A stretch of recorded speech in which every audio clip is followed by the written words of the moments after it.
So Kevin Durant, all-star, switching teams this offseason. The only all-star to do that, reigning all-star, Damian Lillard notwithstanding.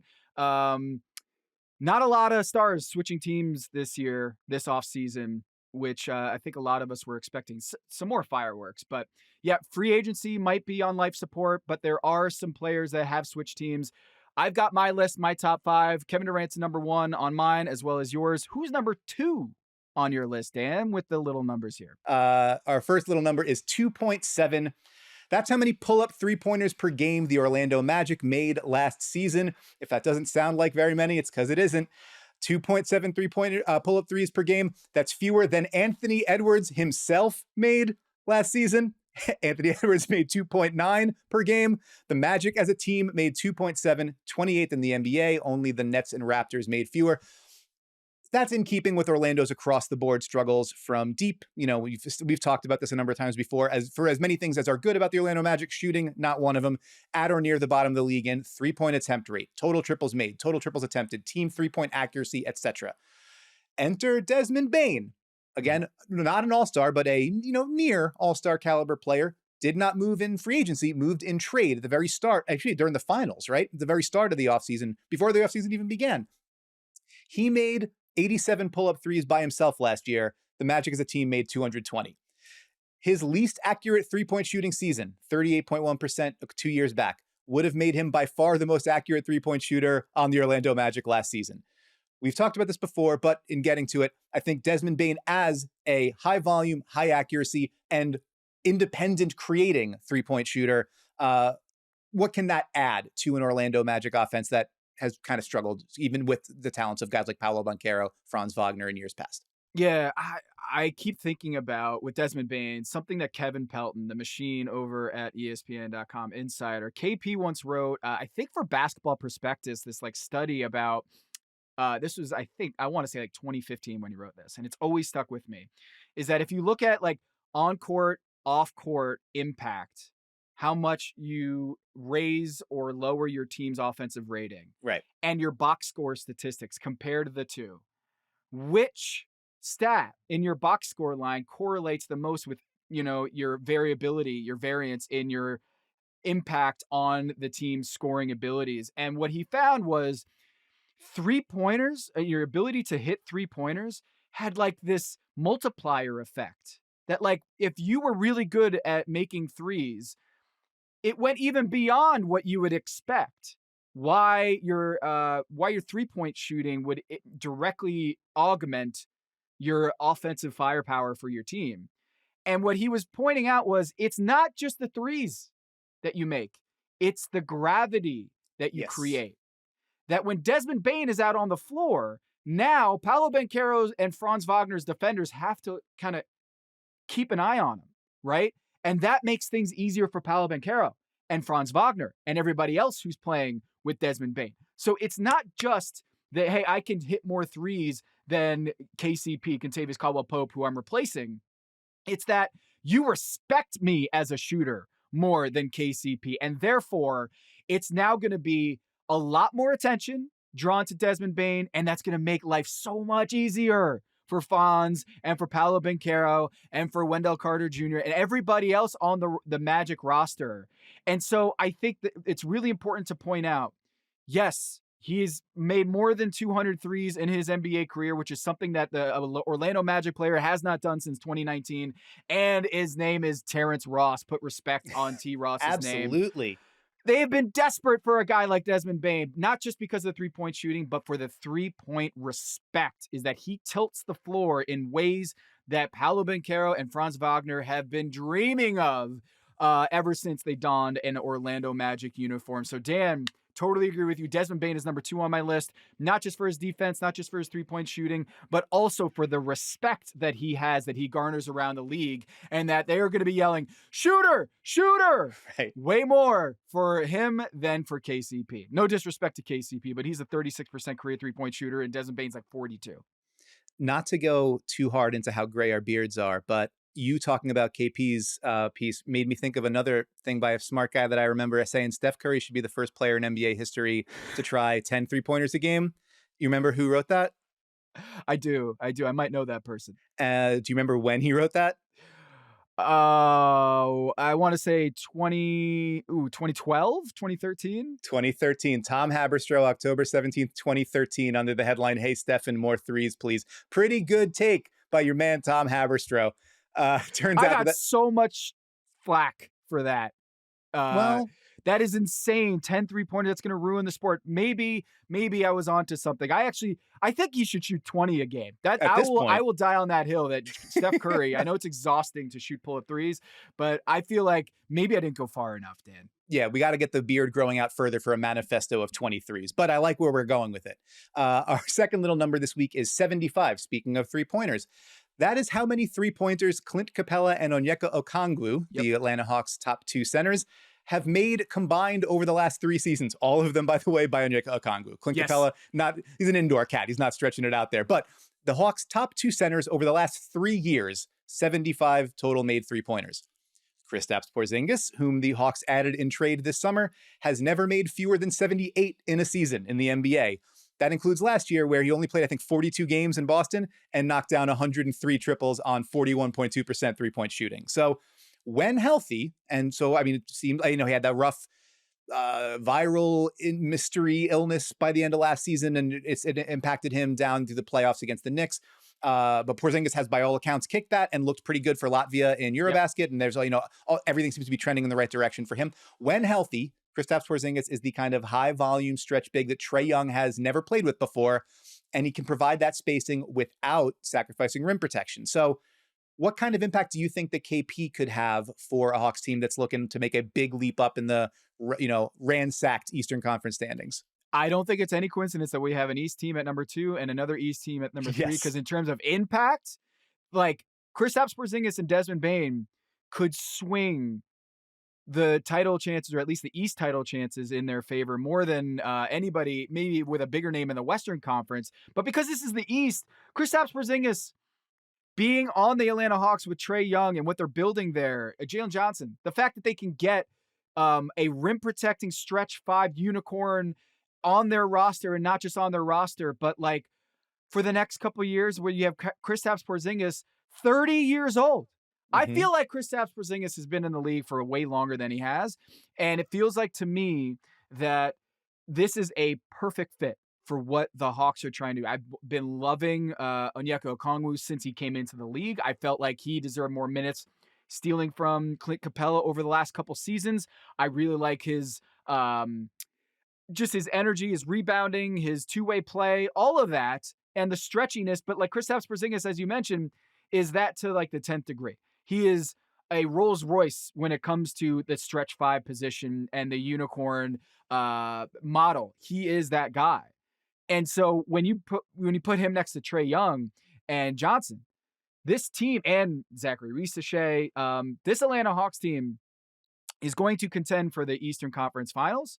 And I think Kristaps Porziņģis is going to be, if healthy, potentially the swing piece. And it'll be interesting. Desmond Bane or Kristaps Porziņģis, who is going to have a bigger impact? I'm going with Desmond Bane on this one because of the injury concerns, or at least the health concerns of Kristaps Porziņģis, which is great to see him at Eurobasket playing well and doing great things for Latvia. Because without that, I'd have a little bit of trouble putting him in my top 5, given how the mysterious illness last year really cut short his impact with the Boston Celtics. But I would say Kristaps Porziņģis also number 3 on my list here. Ooh, okay. Can I give you a sneaky little sub number here?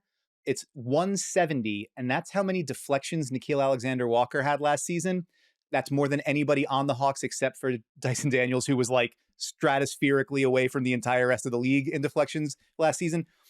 I think the thing to watch there, and I mentioned that Kristaps gives you the stretch without sacrificing rim protection. If the Hawks now, with Dyson Daniels on the ball, with Nickeil Alexander-Walker also brought in a sign and trade, with hopefully a full healthy season of Jalen Johnson, and you've got Kristaps back there with Onyeka Okongwu protecting the rim, this could be the first time since I think the year they made the Eastern Conference Finals that the Hawks have like even a league average caliber defense. They've got the chance, I think. Some of the personnel there, obviously Trae Young is sort of like swinging with a weighted bat as you try to get up to league average defensively. But I like that. I love the Alexander Walker signing as well, because I think that could help insulate around Trae Young. And maybe if you got a league average offense and Trae at the league average defense rather, and Trae at the controls of the offense, something to be excited about in Atlanta. Our third little number this week, plus 3.1. That was Cameron Johnson's offensive estimated plus minus last season, according to Taylor Snar's numbers at Dunks and Threes, our pal Taylor.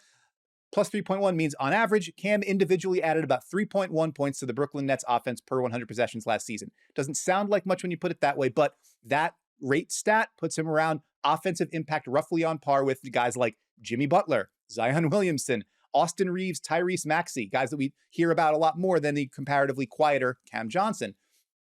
Plus 3.1 is also higher than any non-Nikola Jokic member of last year's Nuggets. It's higher than Jamal Murray. It's higher than Michael Porter Jr., who went out to Brooklyn in the trade that brought Cam Johnson to Denver. So not a superstar wing, even an all-star caliber wing, but Cam Johnson, consistent high 30s, low 40s three-point shooter, more fluid off the ball, more fluid off the bounce, better creating off the dribble than MPJ. And maybe, even though he's not as big or long, like probably at least as good a defender, if not better on the ball than MPJ was. You lose something in rebounding, you maybe gain something in all-around activity. So the Nuggets made a bunch of moves to fortify their bench, and you build out the rotation. I think Cam Johnson has a pretty good chance of being the highest upside one of the bunch. Yeah, and he's switching conferences, right, from Brooklyn over to Denver, and so we don't have that yet on this list. Well, I should say Desmond Bane going from Memphis to Orlando. Strike that. But the larger point I want to point out is Cam Johnson, great three-point shooter and potentially more dynamic as a scorer and mover than Michael Porter Jr. Defensively, Cam Johnson, same metric, Taylor Snar's EPM, projected to be a 36th percentile defender, Cam Johnson. Oof, not great. 36th percentile for Cam Johnson. Michael Porter Jr., 7%. 7 percentile. So that's lower. The floor on Cam Johnson, I think, is much higher defensively as well. When you're talking about liabilities and weak link NBA, how defenses are scouting you, offenses are scouting you, and being able to exploit mismatches and try to get the mismatch that they want. I think it's going to prove to be a little bit harder with Cam Johnson out there than Michael Porter Jr., who is lost a lot of the time defensively and not as well-rounded as Cam Johnson. Although I will say, Michael Porter Jr. has a sneaky cut game, like off-ball cutting, that I think might be superior to Cam Johnson's, but I love this move from the Denver Nuggets. And I do think that in terms of versatility and in terms of the ability to not lose a lot defensively when one of your star players is on the floor, I think Cam Johnson's going to be an excellent pickup for the Denver Nuggets alongside Jokic. Also, just wrapping a bow on that, you mentioned the weak link NBA. Who was our friend that was writing about the weak link NBA earlier this summer? Owen Phillips, perhaps? And Owen Phillips of the F5 newsletter. The F5 newsletter currently shuttered because who hired Owen Phillips this summer? That would be the Denver Nuggets. Interesting how those things all kind of come together and work out. Speaking of interesting and things coming together, our fourth and final little number this week, 115.3. That was the Los Angeles Clippers defensive rating last season when Ivica Zubac was off the floor, according to Cleaning the Glass. With Big Zoo on the floor, 108.4, 7 points per 100 possessions. That's a huge swing. Basically the difference between a top 2 defense and a below average defense. The Clippers were a team that really rose and fell on the strength of its defense last season. You had James Harden doing a lot of creating. You had Kawhi Leonard when he was available, looked really good towards the end of the season, but missed a large chunk of the season. The Clippers were not a great offensive team. They were an elite defensive team. So how do you stop the bleeding when the big fella's out? Go get another big fella. Like, for example, Brook Lopez, who, when he was on the floor for the Milwaukee Bucks last season, the Bucks defended at a near top 10 level, and Brook's been that kind of stalwart in the middle, the rim protection, everything built out from the rim protection in Milwaukee for years. 37 years old, which, as we've discussed this summer, perfectly in keeping for a Clippers team that is on pace to be the oldest in NBA history, but going from being the starter on a playoff team where they were a top 10 defense with you on the floor to the backup on the Clippers, a backup 5 spot last year that was staffed by Drew Eubanks, Mo Bamba, and Kai Jones largely. Feels like Brook Lopez could be a pretty big upgrade. And he's not as big a name as Bradley Beal or Chris Paul coming over. He's not as young and versatile as John Collins. I kind of think, though, that Brook Lopez being there and being able to sop up those non-Zoo minutes and even maybe sometimes play with Zoo and like a giganto ball, one guy stretches, one guy's inside kind of look, Twin Towersy. I think he might wind up having the biggest impact of any of those guys they sign. Am I crazy? Not crazy. I went in a different direction here, although I love the pick of Brook Lopez and being able to. Uh, Zoo played a ton of minutes last year, and I do think that like part of the reason why the Clippers weren't able to reach the same levels as they did in the regular season was they're not built to be a postseason team in terms of the James Harden historically, characteristically, not a playoff performer compared to the regular season. But also, I think they're getting up there in age, and they could use some reserves to help not overextend Zoo because he is so important to what they do. So I love that call by you, but I'm going to go with the guy that is replacing Brook Lopez over in the Milwaukee Bucks, and Sure. it's Myles Turner. What an unbelievable turn of events from Myles Turner saying goodbye to Indiana and signing with the Milwaukee Bucks. Milwaukee Bucks had to purge the contract of one Damian Lillard in order to make that CBA legal. Well, another foreshadow there. But Myles Turner signing a long-term contract with the Milwaukee Bucks doesn't just help them retain Giannis and long-term, like he might have wanted someone to fill in the gap of the void of Damian Lillard and maybe Brook Lopez leaving. But I also think it helps not have Giannis looking at starting at the 5 and having Kyle Kuzma start at the 4 long term for the Milwaukee Bucks. Is like those minutes I don't think are going to be viable if they want to reach, the Eastern Conference Finals, but Myles Turner gives them a much needed upgrade at the center position and allows Giannis to not have to overextend himself in the same way that Zoo getting Brook Lopez, I think will be a huge rescue for Giannis and his energy, his ability to play both ends of the floor at an elite level. Myles Turner being a kind of a Kristaps Porziņģis light in the sense of Sure. his rim protection and 3-point shooting ability. Didn't show up in the finals, but I do think that addition, the Indiana losing Myles Turner without, Tyrese Haliburton playing this year, a huge hit for them, but also it helps the Milwaukee Bucks maintain relevance. Can they maintain title contention? I don't think so, but relevance in the Eastern Conference, Myles Turner does give them at least that.